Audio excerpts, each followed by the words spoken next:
पंढरपूर महाराष्ट्रातील लाखो वारकऱ्यांचं श्रद्धास्थान. श्री विठ्ठल रुक्मिणी मंदिर परिसराचा कायापालट करण्यासाठी 3,900 कोटी रुपयांच्या पंढरपूर मंदिर विकास प्रकल्प आराखड्याला मंजुरी देण्यात आली आहे.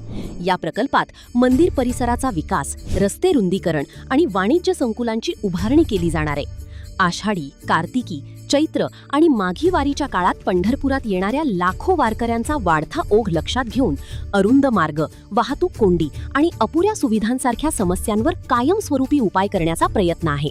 पण या विकासासोबतच स्थानिक नागरिक आणि व्यापाऱ्यांचं हितही जपलं जाणार आहे. प्रकल्पामुळे बाधित होणाऱ्या नागरिक आणि व्यापाऱ्यांसाठी पंढरपूर विशेष पुनर्वसन धोरण तयार करण्यात आलं आहे.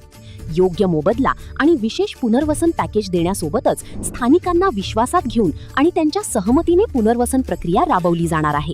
म्हणजेच आध्यात्मिक वारसा जपत आधुनिक सुविधांनी सज्ज पंढरपूरचा विकास.